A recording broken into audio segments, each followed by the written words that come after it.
Hello and welcome all marketing enthusiasts and curious minds to SMU's webinar, AI-Driven Digital Marketing, Fact versus Fiction. My name is Sarah and I will be moderating today's session alongside our panelists. Soon we'll dive into the exciting topic of digital marketing and explore how artificial intelligence is shaking up the marketing landscape with no shortage of claims and speculations. So we're here to separate the truth from the hearsay with our expert digital marketing instructors who will share their real-world experience and insights in just a few minutes. Some housekeeping items will also make time to address your questions throughout the session or at the end of the presentation. And today's webinar is being recorded and a link will be sent to your email for your reference to share with your colleagues following the session. AI-driven digital marketing, fact versus fiction. Next slide, please. All right, so our agenda for today is what is AI in digital marketing? We'll have a brief intro from Brad, fact versus fiction, some common AI myths. Then we'll talk about some real-world success stories, diving into AI tools and technologies that are used in the field.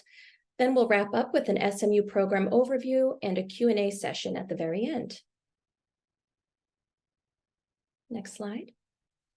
All right, so now introducing our panelists. We'll start with Brad McCormick.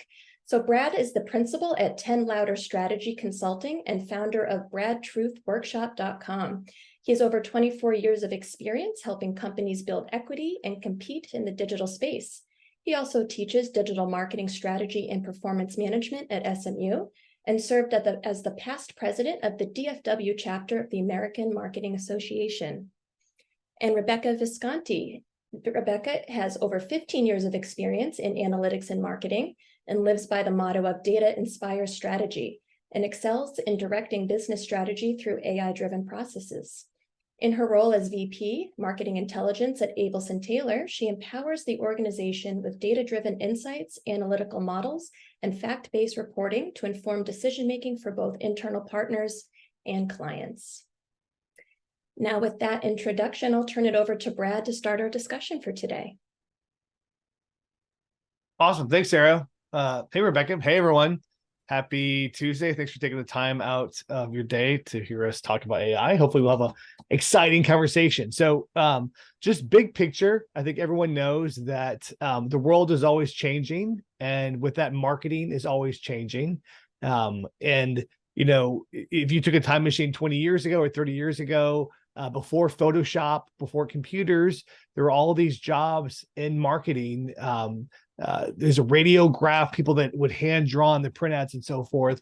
And those jobs no longer exist, but they were replaced with new jobs like a Photoshop editor or a media planner or digital or data analyst that no one could have even thought of before. And that's what AI is.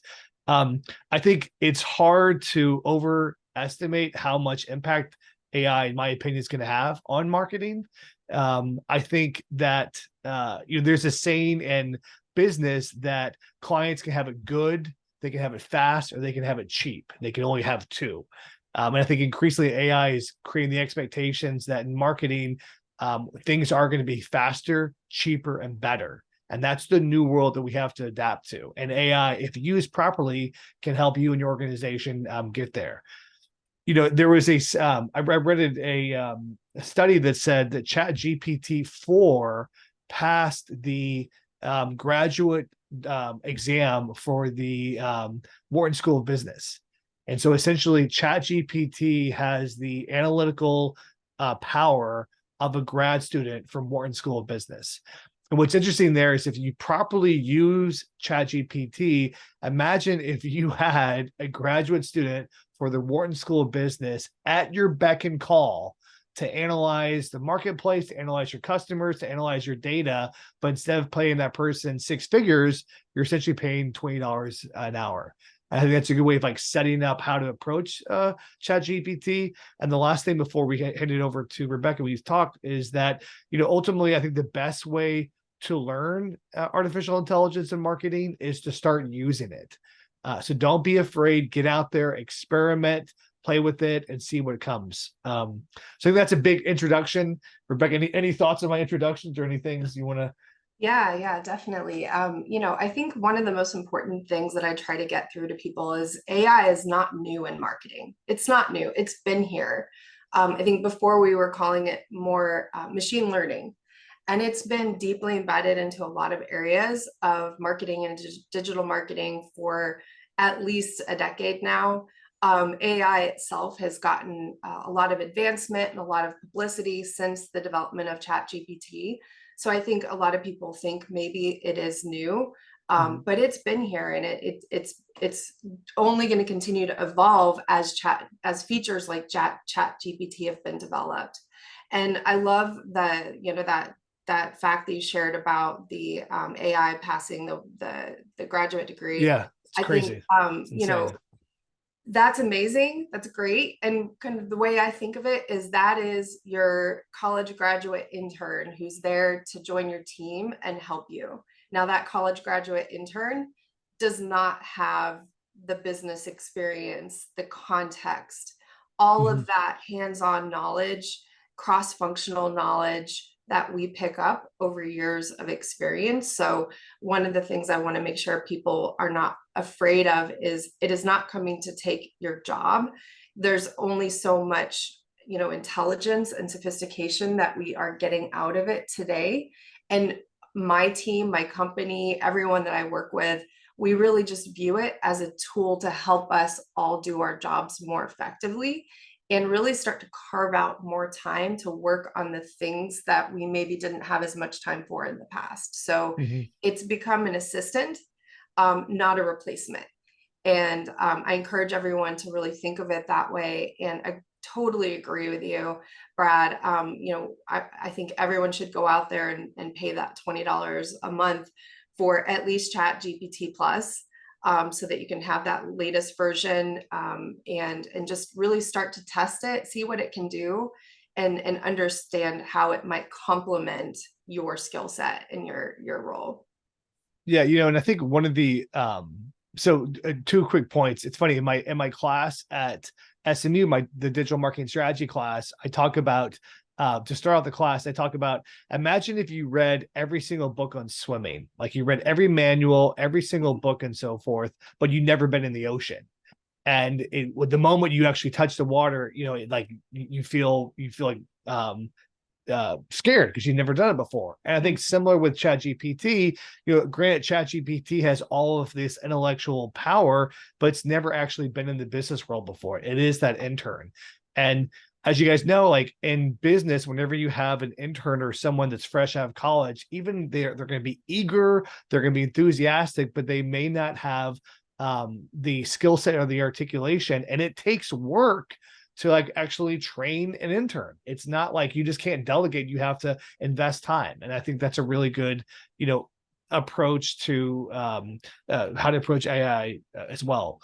Um, so how, if someone said, Rebecca, I've never used AI, how do I even get started? What would you say? Like, are there certain top 3 tasks that you use in your business, or how do you even approach Yeah, this I idea mean, of AI?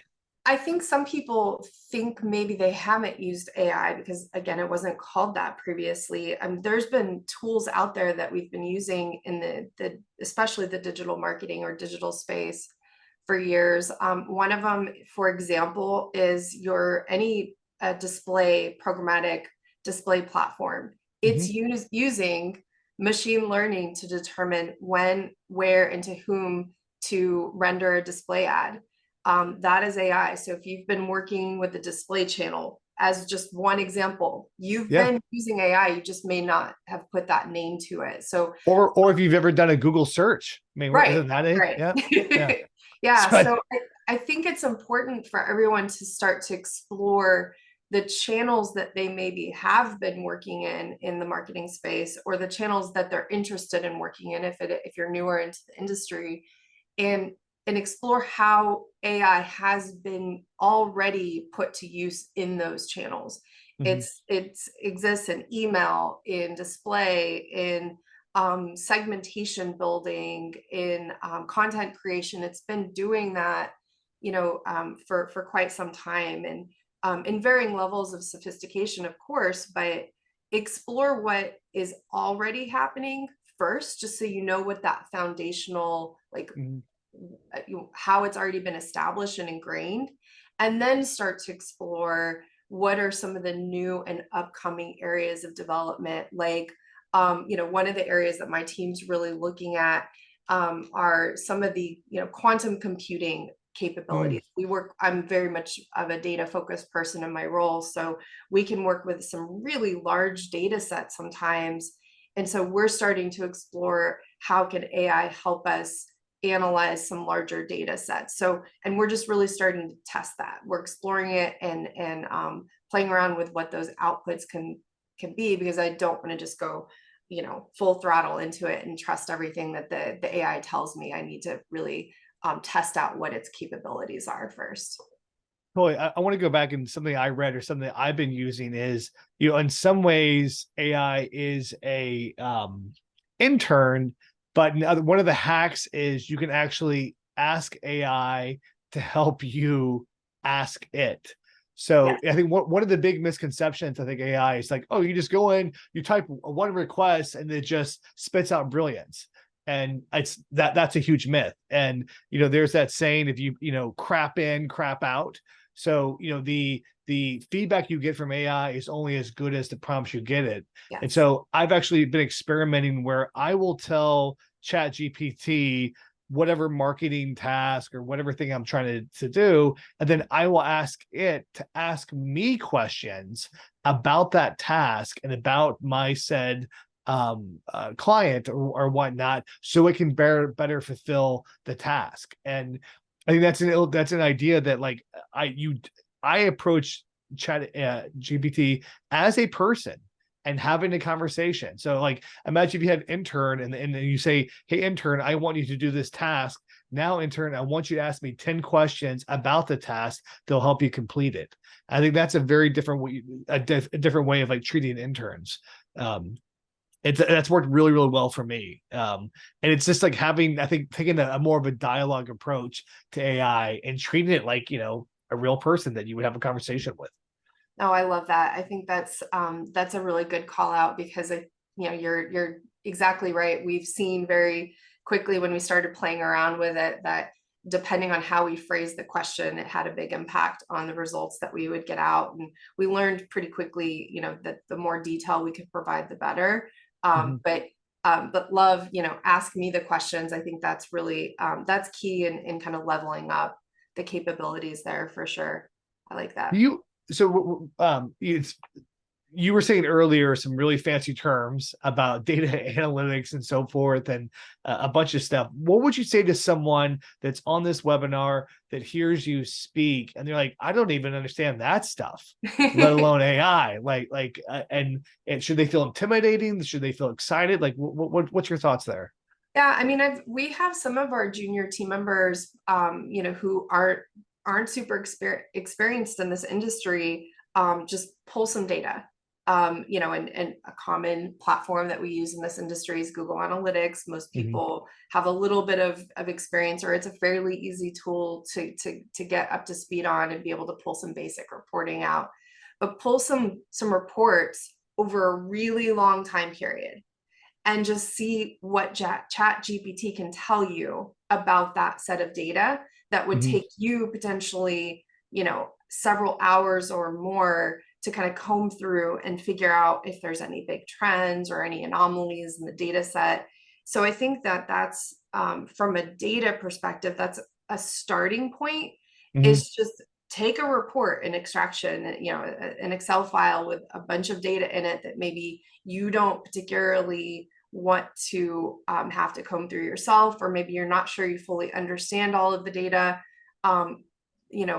Import it in and see what it can tell you. Now, again, it is important to have context, because ChatGPT might tell you, oh, well, on this date, we saw this huge anomaly. Well, you may know, or you hopefully would know, that anomaly was because there was a big marketing push that day, or maybe there was a big dip in data because, God forbid, the site went down that day or something like that. ChatGPT may not have all of those variables depending on what you've told it.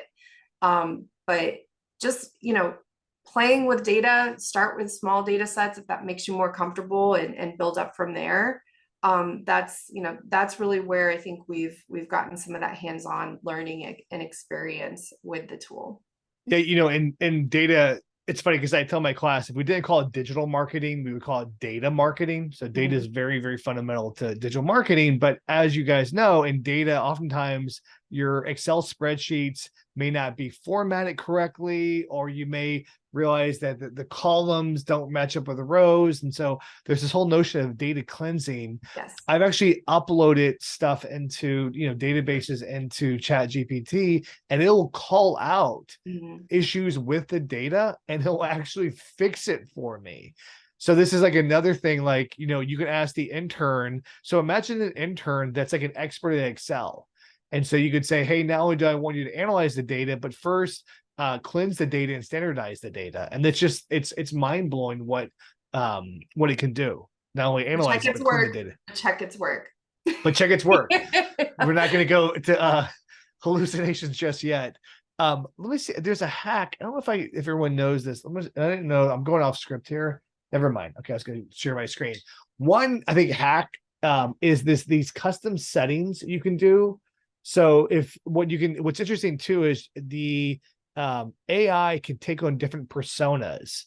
And it's just like, this is one of the things we have to learn with. One is you can ask AI to output, you could say, hey, I want you to output the recommendations as a college professor. Or you can say, I want you to output the recommendations as a social media influencer.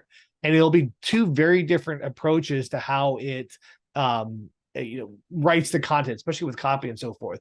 But one of the hacks is you can actually go into ChatGPT. It's called custom settings, and actually tell it how you want it to behave. I want you to behave as a data scientist. I want you to behave as a copywriter. I want you to behave as a media strategist. And then you can even ask it, how do you want it to just uniformly give you information. I want it concise. You can have it rhyme. One of my favorite things is you can ask it for whenever you give an answer, supply 3 questions for deeper analysis. You can ask it to cite whatever sources it has, because to your point, there are hallucinations. It's so inspiring how much stuff you can do with this thing. It's a little intimidating, but it's pretty cool. Yeah, no, I think that's great. And I think that example kind of helps illustrate some of the evolution that's been happening in this space. So, 5 years ago, at one of the brands I was working at, we were using Persado to help us with content creation. And, they had an early version of this that was writing variations of some marketing messaging for us. Now we're going to talk about, security and compliance and regulation a little bit, because I come from, at least in the last 5 years, some more highly regulated industries. You're in finance, fintech, finance, right? And healthcare. Yeah. So we'll talk a little bit about how that has a big impact on our use of AI. But that was 5 years ago, and it was able to spit out, 40, 50, 60 variations of a marketing message in different ways. Now, as you just mentioned, you have that ability to ask it to spit out variations of content with different voices, right? With from a different perspective. And I think that's a perfect example of how it has evolved fairly quickly in a short amount of time. Yeah, it's crazy. I saw one like another hack is where you can feed it. You could say, hey, I want you to write on my brand voice. And then you can say, you could upload 3 or 4 or 400 examples of like blog posts or, corporate PDFs saying, I want you to save this. So you can say, I'm going to upload 10 different documents representing my brand style. I want you to save this as, and you just give it a name, brand style guide, .1. And like in the future, whenever I ask you for a prompt and I said, refer to brand style guide version, prompt 1, pull, use this as a template, and it'll do it. It's crazy. So what about though this idea of like hallucinations? Like on one hand, better, faster, and cheaper. So like what took us 5 hours of work only takes us 5 minutes. But how do you even approach it? How do you know if the analysis they did on that Excel spreadsheet is correct? Like, how We're is there a trust issue? Like, what do you do here? Oh yeah, for sure. And I think that's where we're definitely in more of a testing and learning its capabilities phase at my company. Like I mentioned, I work in regulated industries where we have Mhm. to be very careful about the data that we're using, as well as how we use the results coming out of AI. Mhm. You know, you might get incorrect information. You might get incorrect information because you didn't feed it enough information. So it's missing some of that context. And some of that context may not be in an easy to upload format. It might be, random pieces of information that are just squirreled away in your head somewhere. So Mhm. I think we're definitely comparing what a human can do, and we'll come up with to what the AI tools are giving us. But we're also very cautious about the data that we upload. We don't use any data that is regulated unless it's with a ChatGPT enterprise version where it's our Mm. data and stored in our environment and secure. We're actually in the process right now of trying to finalize the usage of ChatGPT Enterprise. So for now, we're just playing around with like some test data sets, very simple data sets, because when it comes to patient marketing, obviously we don't want to upload any of that data. I mentioned earlier, and I'm just curious if any of your brands that you work with have a process for this. Anything that we develop in our industry, any content that gets created has to go through legal review. Mhm. Everything has to be approved.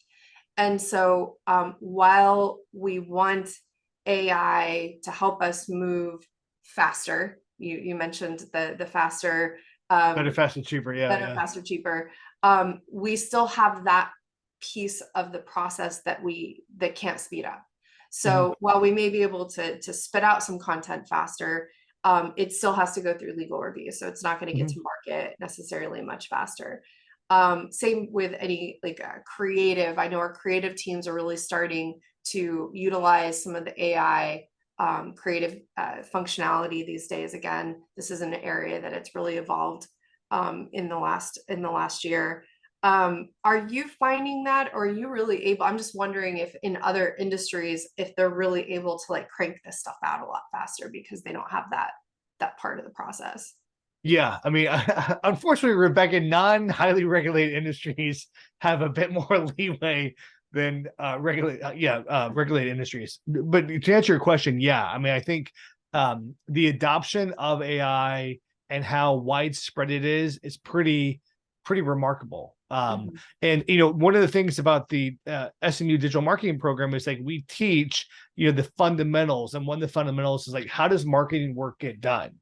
Mhm. Right, like it's someone boiled marketing down of you find the thing, which is like positioning and strategy, maybe content strategy, and then you make stuff about the thing, and then you measure what happens. So all along that value creation, which is like research, and then writing a creative brief, AI can help with that.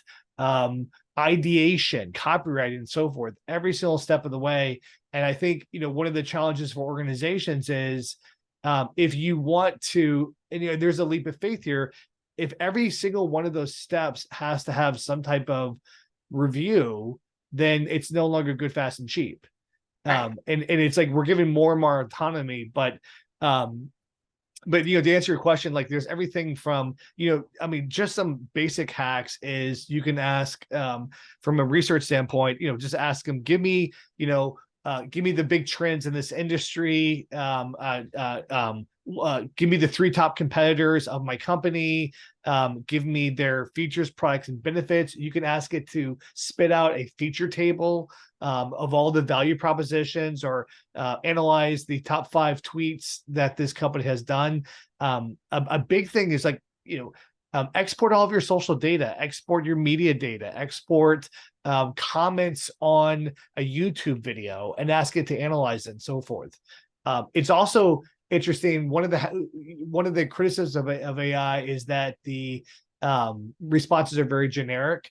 So what's interesting, I've seen where you'll ask AI, what are 10 cliches about, Walmart, or what are 10 cliches about department stores? And then you'll list like, here's 10 cliches about department stores. And then you ask it, well, what are the opposite of those cliches?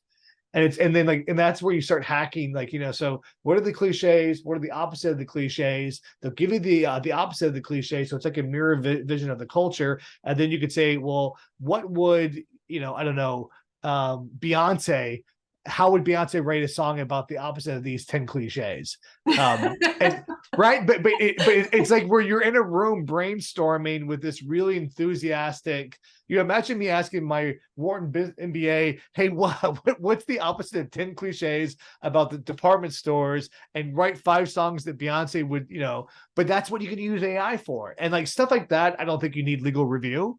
But it's a way of just getting, looking at the problems differently. And, it's also now with ChatGPT 4 that's open up to the web, you can ask it to analyze landing pages. How would I optimize it? Or which of these 5 landing page headlines or calls to actions do you think are going to have the highest conversion rate? Then you can ask it, why do you think that? Another hack is asking it 10 questions and then asking it to give 10 answers, and then asking it which of the 10 is the best and why is it? So much stuff here. I just think as a marketer, it's incredibly exciting. And I say this a lot, where things are malleable, and things are always malleable, but like, it's very rare, like something like this comes along to where like everything can kind of be reset. And it's reset, but at the same time, the fundamentals still apply. Yeah. And you still need to understand strategy. You still need to understand competitive positioning. You still need to understand people, and how they think, and then data and so forth. It's just, it's just amplifying the basics. Incredibly exciting. Yeah, it is. And I definitely love it as a tool for brainstorming. You're right. You don't have to get legal approval to use it as a tool for brainstorming. So that's a great point.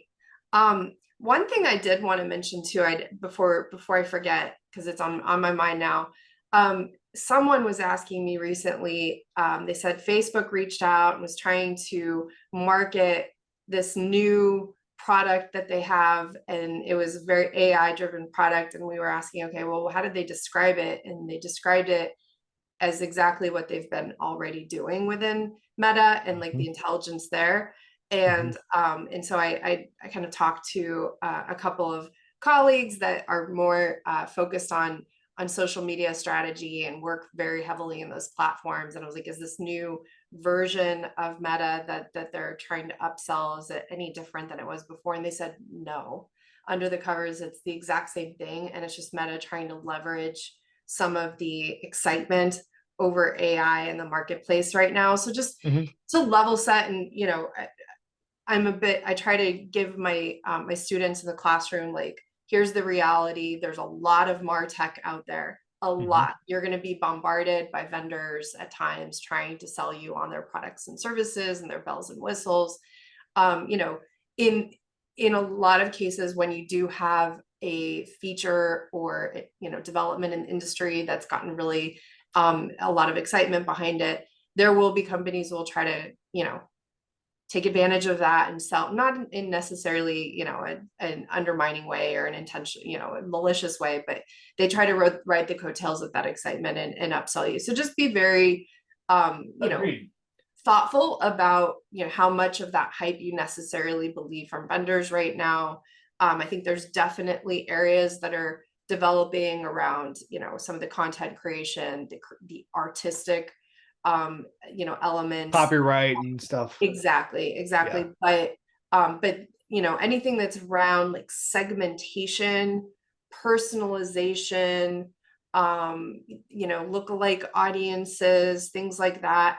Most of that has already been around, and unless they can very clearly articulate to you how has that most recently developed, how is it different now in what they're offering you or trying to sell you now compared to a year ago, they can't really articulate that in a very clear way. It's probably just basically the same product that's already been in place. So just want to make sure everybody's Yeah. aware of that. Well, and I think you raise a really interesting point, which is like authenticity. So like, oh, so Facebook Meta is going to your team saying, hey, we have this new thing, when in fact it's not new, they're just repackaging it. Yes. And so there's this whole part of digital marketing that we know is, about fraud and bots. And, we've all experienced, if you sign up for something, you have to check the box.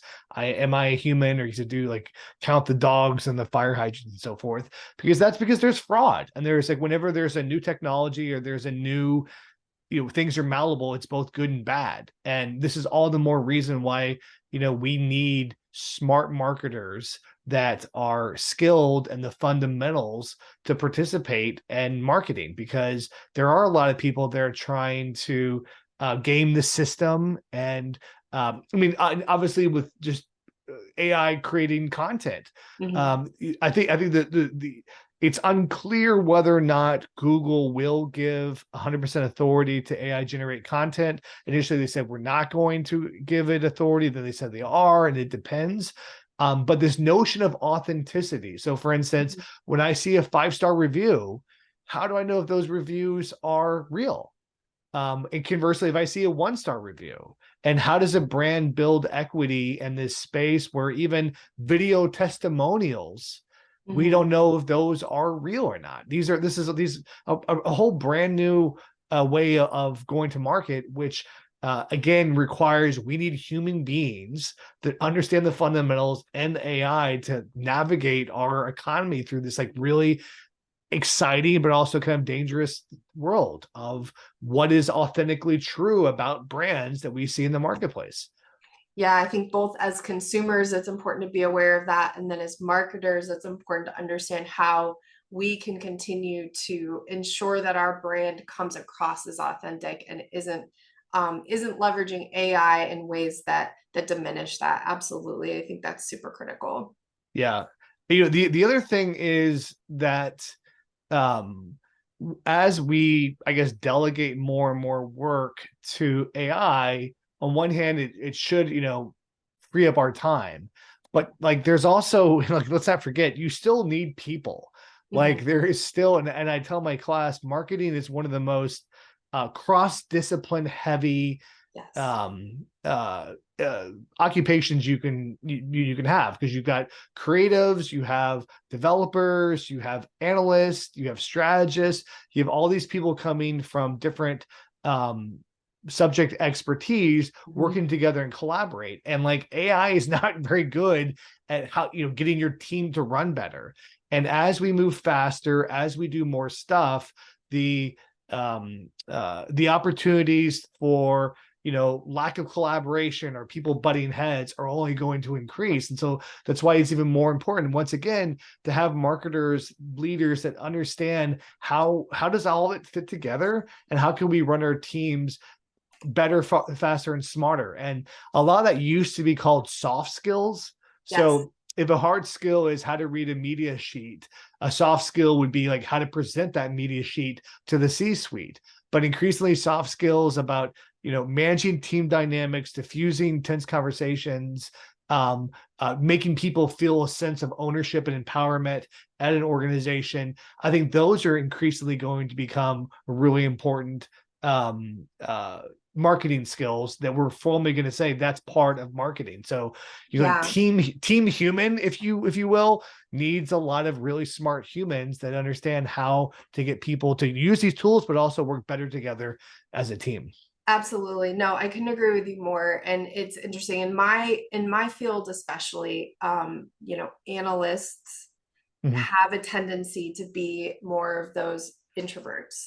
And I've seen a huge shift just in the time that I've been working in this industry of the analysts having to get out from behind the desk, working in reports, to presenting and telling the stories and collaborating with all of the different functional teams to really tease out the best insights and strategic recommendations going forward. So absolutely, I think it's going to put more onus on the individual, on the humans, to develop those soft skills and learn how to use the information they get from AI, again, put it to use as a tool, but ultimately have the soft skills that take that to the next level. So I think there's a lot to be said for that. And I'm excited by it. I think students coming out of grad school today, some of the more junior team members that I've been hiring over the last few years,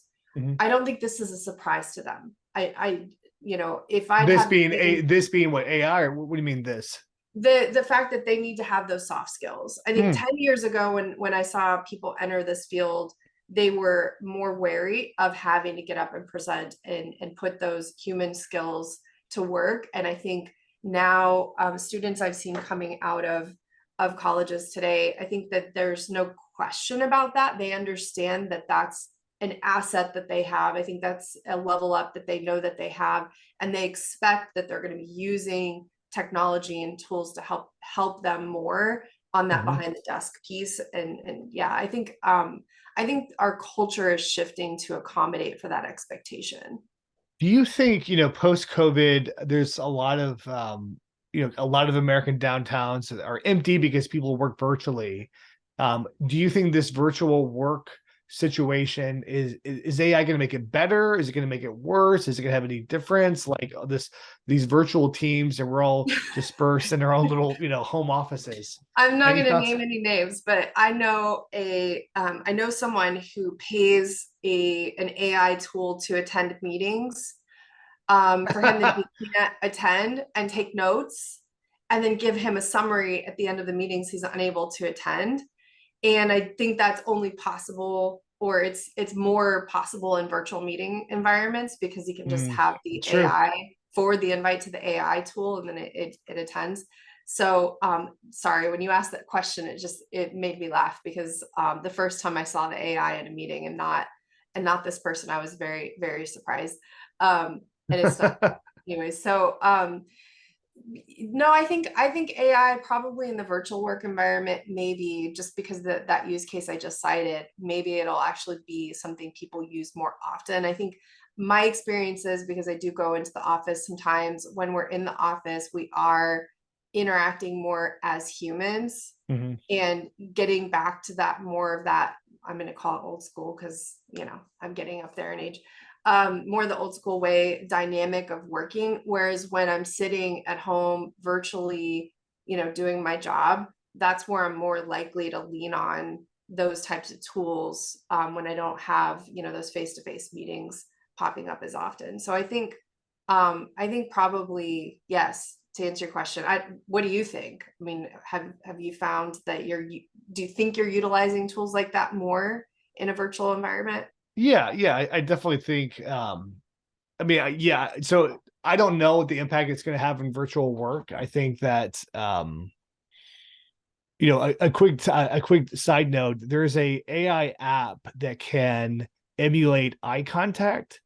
So it's mostly for like video recording, but like I could be reading the script and looking at the script, and then I run AI and it makes my eyes look at the screen. Weird. Yeah, and I can see it's just a matter of time to where I'm here, but I'm not looking at the screen, but it looks like I'm looking at the screen, and it's just and it's just a matter of time. We all need that in our lives. Yeah, before they can virtualize me and virtualize my voice, and I can, for the right money, I'm sure it can seem like Brad is, on the webinar live, but yeah. It's hard to say exactly the impact on virtual. So I put it this way. I think that if you want to stay virtual, AI will help you do that. But I think theoretically, by being virtual, you should have more free time, theoretically, to go into the office, to do that commute. And I think the organizations that can find that right balance, I don't think we're ever going to go back to 5 days a week in the office uniformly.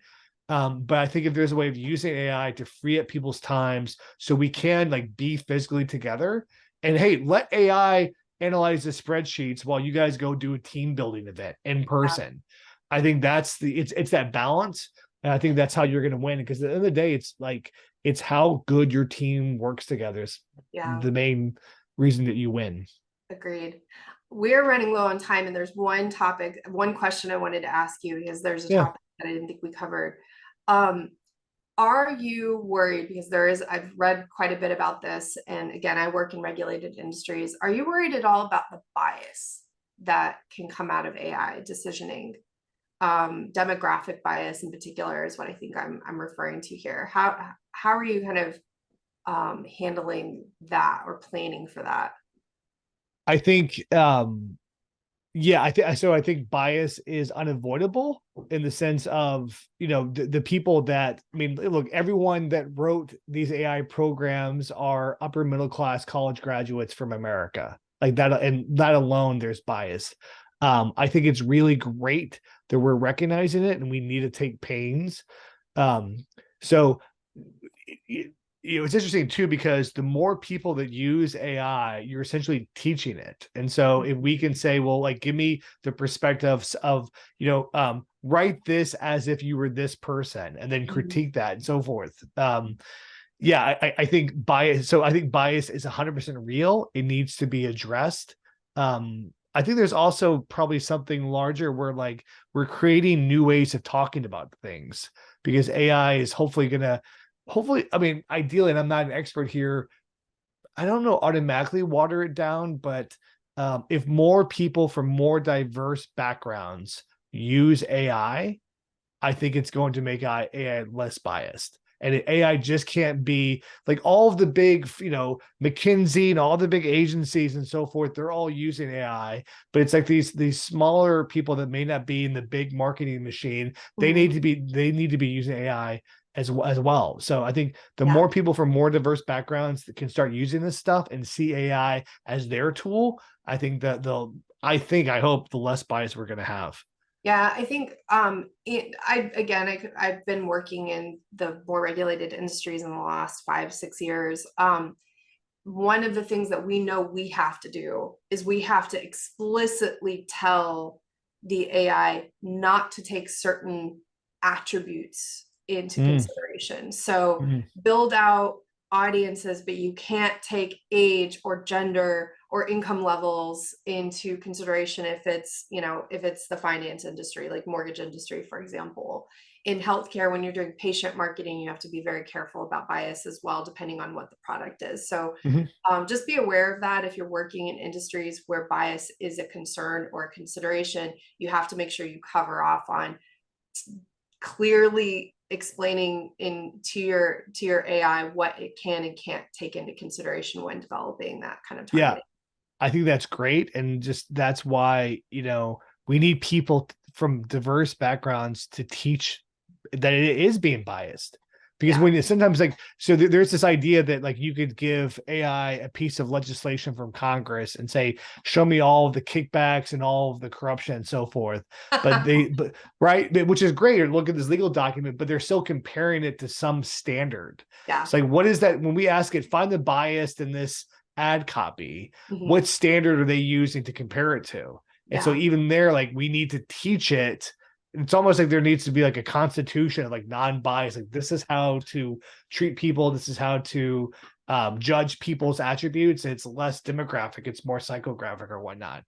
But I mean, your name is the first signature on that constitution, Brad. Thank you.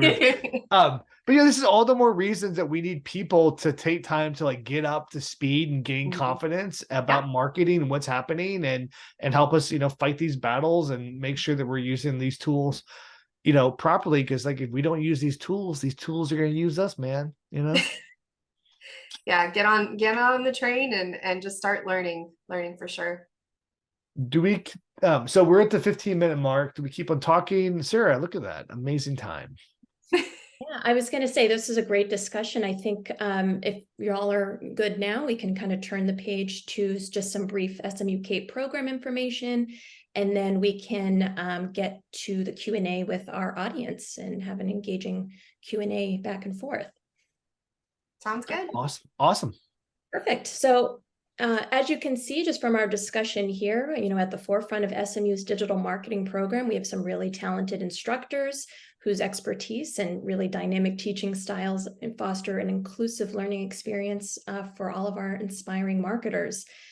So some information about the digital marketing program offered at SMU CAPE. It can be completed in as little as 6 months and currently is held on Monday evenings, while electives meet once per week in a live online class format.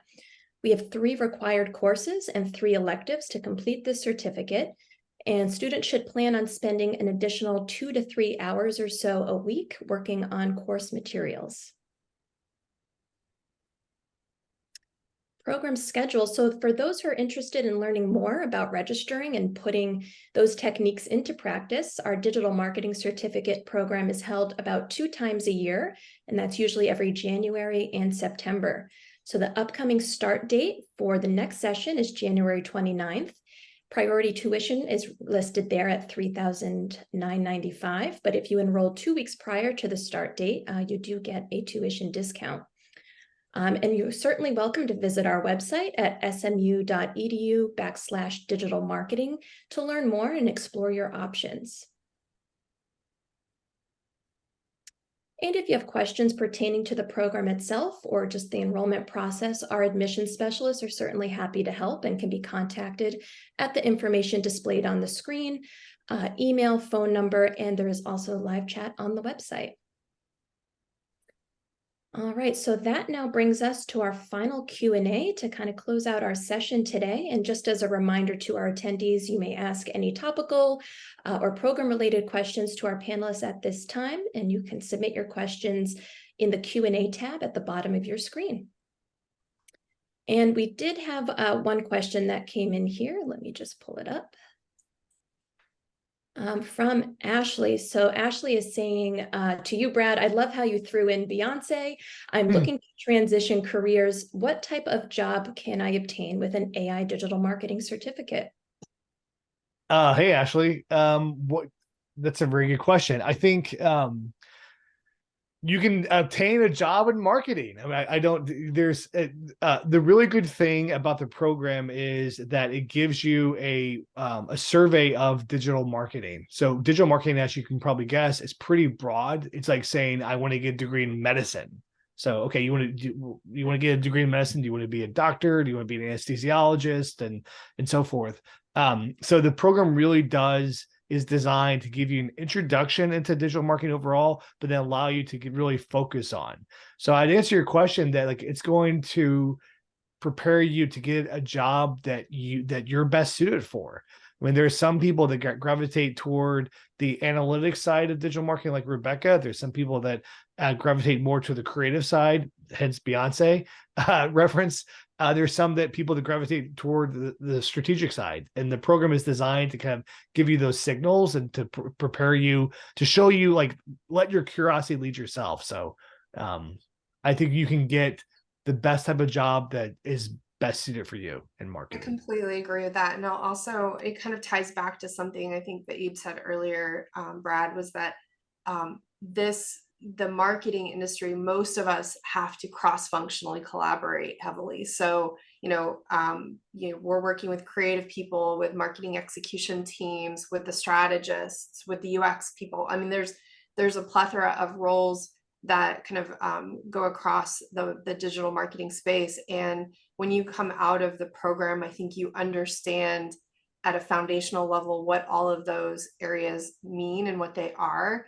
And like Brad said, can really figure out what calls to you the most, what really resonates with you, and where you think your passion and your strengths might be. So, but what's great about it is you do get that foundational experience across all of those areas, because not everybody who enters the marketing space out of the bat has that and gets that opportunity. So, and it's so important. It makes you a stronger marketer ultimately. That's great. And I'll also just put in a plug for SMU CAPE is also developing an AI specialization track that's coming soon. I think we're launching spring 2024. So just keep an eye on the horizon for that. And in the next question for either you, Rebecca, or Brad, from David, he says, recently I read a short article that basically said that AI was getting dumber as it learned from more people interacting with it. Do you see a tiered level on the horizon, or is that met with asking from a persona perspective? I think that's where you have to get very clear and specific in potentially in what you ask the AI to reference when it's helping you, as well as, again, checking its work. I just feel very strongly that we have to continue to do that because, like we all know, not everything on the internet is real. So if the AI is referencing information out there that's not accurate or valid or something, then it might spit out something that's not good. So definitely be cautious about, or just be very meticulous about what you feed the AI and or what you give it permission to utilize as a source before giving you assistance. Yeah, and if I can add, I think to answer David's question, I do probably, if I was a betting person, I would probably think there is going to be some type of tiered level of AI. So for instance, I think Chat GPT has a GPT Enterprise version. So Yep. one of the concerns is that in a highly regulated industry, I don't want my company's data or my patient's data, teaching the algorithm. And so what they're doing is they're creating these walled gardens of data just for McKinsey or just for Baylor Scott and White. And I think the companies that invest in those things and feed it its own proprietary data and its own knowledge base, whether or not you call that a tier, there's going to be the public version of ChatGPT 4, and then there'll be the version just for SMU.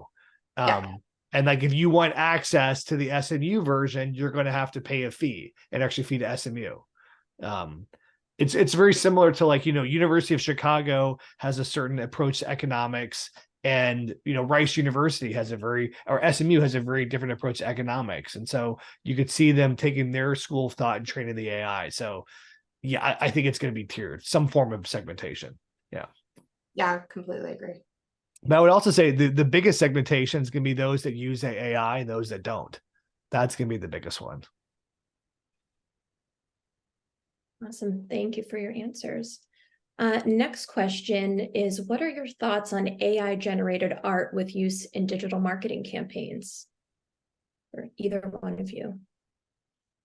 Abels and Taylor, where I work right now, has a history of being, first it was an art agency, a creative agency.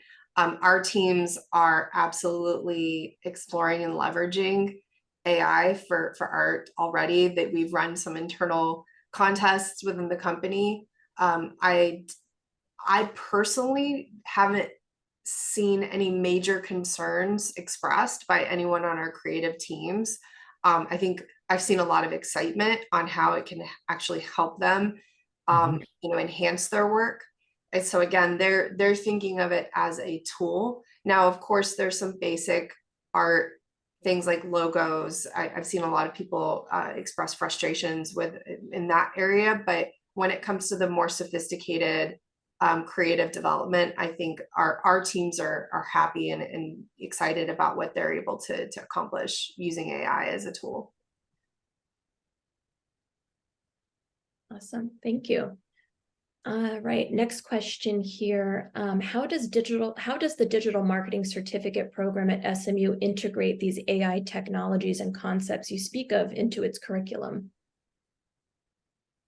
So, I mean, my class, for instance, we're in the spring semester, we're going to be going through how to use AI all across every step of the process. Everything from competitive analysis to brand strategy to just the basics of using AI to analyze data, but I'm not nearly going to go to the level that Rebecca does. But it's as fundamental. I mean, I think AI is as fundamental to marketing and teaching marketing as like supply and demand. I mean, I think it's very fundamental. So I think you're going to see it sprinkled all throughout the program. Rebecca? And my next cohort will be using Chat GPT Plus. So the students will have to have that $20 a month subscription in order to use it. But I'll be showing them how to take a data set and upload it and ask it to analyze your data, just so they can start to explore what those capabilities are. And if I can just add, like in my digital marketing class, strategy class, there's group exercises to put together a digital marketing plan and you present it. And so part of the class is showing you how you can use AI to help put together that plan. Wonderful, thank you. Looks like probably a last question here, unless anyone else from the audience has any lingering questions here. What key AI tools or platforms should marketers consider using? Is it really just ChatGPT and the typical marketing platforms? I would say no. Just quickly, I think ChatGPT is the big dog. And they're kind of like the platform that enables a lot of other stuff. In fact, they just launched, I think last week, their the ability to create your own chat GPTs, and there's a now ecosystem. But and I tell my class, just Google it. I mean, Google AI tools for marketing. Go to Instagram. It's crazy. Go to Instagram and type and search for AI tools for marketing. And depending upon your application, if it's data analytics, if it's copywriting, copy.ai is a great tool just for marketing copy. Dolly for images, but there's a lot more than just ChatGPT. Rebecca. Absolutely. I completely agree. And like I said, it also ties back to AI has been here. I used IBM Interact 6 years ago. It's that's an example of an AI tool on targeting and messaging.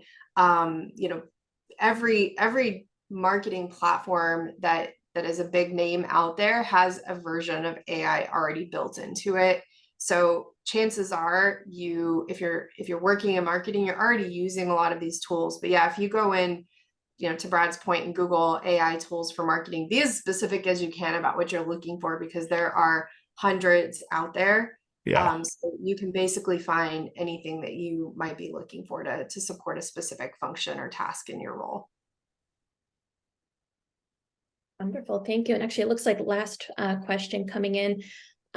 We have a fellow CAPE graduate here, which is great. So David says, is there the ability to audit some of the classes in order to stay up to date with these AI and other changes over the past 5 years? I don't know if either of you kind of any pulse into that. I don't know. Through the SMU Go, the CAPE program office. Mm-hmm. I think it's a great idea. David, I recognize David's former student and a very handsome gentleman. I think it's a great idea. And I think if CAPE students talked about that, I think one thing we were working on is how to post graduation from the certificate, how to continue to serve you guys. So I think that's a great thing you should take up with the CAPE folks. I'm all for it. Same. I always welcome people in my classroom. Yeah. Love people that want to learn. David, just ping me. Love it. I was just going to say, we can certainly reach out to David directly. Looks like you have a direct line right there, David. So thank you. All right. I think that brings us to the end of our Q&A session for today. Great answers, folks. So I'd like to thank you all again for tuning into our session. We hope the information presented and the advice from our panelists will steer you in the right direction with sort of harnessing the true potential of AI in your marketing strategies. And as you continue your digital marketing journey, keep in mind that this is a dynamic landscape, and staying informed and adaptable is the key to your success here. So enjoy the rest of your day, and thanks again to our panelists. Awesome. Thanks for nice talking with you, Rebecca. Thanks, everybody.